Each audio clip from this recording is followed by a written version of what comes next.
يا جماعه بالنسبه لنادي الزمالك، انا عايز اقول بس على حاجه. حته ان انا اقول ان هم سوء النيه وان هم بيتعمدوا افشال نادي الزمالك، لا، هم فشلوا في بعض النقاط لكن قدامهم الفرصه ذهبيه. ونادي الزمالك بيشتغل حاليا على صفقات مهمه جدا لان نادي الزمالك محتاج. وخلي بالك بغض النظر بن شرقي وغير بن شرقي مش فارقه معانا اذا كان موجود او مش موجود، عدم وجود نادي الزمالك بن شرقي وبدون بن شرقي، حتى بدون زيزو كمان لو زيزو مشي.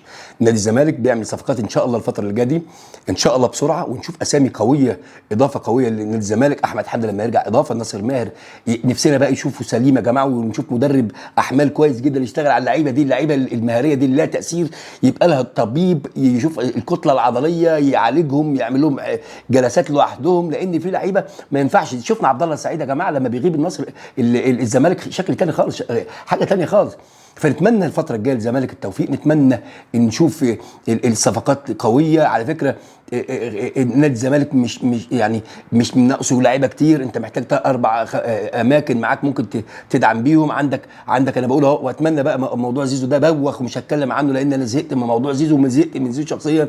بقى انت عندك لعيبه يا جماعه، حسام عبد، طبعا لازم نتكلم على الونش، احنا مش عايزين نذبحه. الونش يا جماعه من وقت من الاوقات كان بيشيل نادي الزمالك، اي نعم اخطاء ساذجه جدا جدا يمكن عشان بعيد عن المباريات، واخطاء ساذجه في ماتش بيراميدز. وخلي بالك ماتش بيراميدز ده حاجه عمرها ما تحصل، فرقه وقعت وتوفيق وعدم توفيق بقى خلاص، انت سلمت، وهم فرقه كوره. ابراهيم عادل ده من اللعيبه التقال قوي، يعني مش عايزين نتكلم فيها وما نرجعش، لكن نادي الزمالك عنده المقدره. عندك حسام عبد المجيد، طبعا انت بتتكلم طبعا برضه غياب المسلوسي، بعد الصفقات اللي نادي الزمالك عملها هتبقى اضافيه، احمد حسام والصفقات اللي عملها نادي الزمالك. ونتمنى صفقات كتيره وتكون مهمه وذات تاثير تيجي تلعب.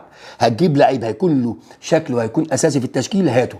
هتجيب لعيب عشان يقعد احتياطي، لا مش عايزينه. هتجيب لعيب عشان يمشي، شفنا مشلاك المقلب اللي شربناه، شفنا اللعيب على عمر فرج، شفنا يا جماعه لا لا لا لا، ادي العيش لخبازه. شفنا زيزو، شفنا طارق السيد، شفنا بقى الناس اللي بتحب نادي الزمالك، حازم امام. هي دي اللي تنقي، وهي دي اللي تقول، وهي دي اللي تجمع على الراي، هي دي اللي تقول مع اسلام، مع طبعا مع كابتن اسلام اسمه ايه يا جماعه، هيثم فاروق.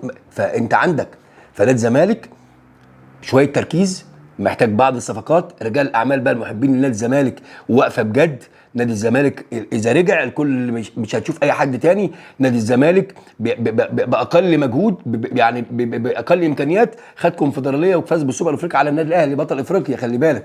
فنادي الزمالك فرقه كبيره وعنده لعيبه كبيره وعنده اسامي، عندك عبد الله السعيد، عندك عمر جابر، عندك بنتايك، لازم تخلص مع بنتايك وتجدد له 3 4 سنين اقل شيء. بنتايك ده ما يتسابش، فتوح لازم يرجع لمستواه، لعيب كبير لازم التزام شويه. عندك نص ملعبك نبيل عماد دونجا، عندك طبعا سمعنا محمود جهاد، في ناس تانية جايه. فعندك كمان قلنا محمد شحات، عندك اسامي، عندك ناصر ماهر، عندك عبد الله السعيد، عندك مصطفى شلبي اللي ابوس رجله يلعب ماتشين بس لوجه الله، زي يتعلم ببنتايك ازاي يخترق من العمق وازاي يكون له تاثير في الشكل الهجومي.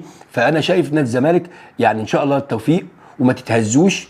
الاعلام بيلعب بدماغكم، نادي الزمالك راجع وبقوه، واللي بيحصل ده والله ده تشويه بس، لكن نادي الزمالك موجود. وافتكر كلامي، الدوري لسه مشواره طويل، وانت بتلعب في الكونفدراليه وانت المرشح للكونفدراليه، فنركز وان شاء الله نادي الزمالك يرجع. وان شاء الله فيديو، معلش وسامحوني اذا كنت قطعت والله، يعني كنت تعبان، وان شاء الله نعمل عمليه كده قريب كده، دعواتكم.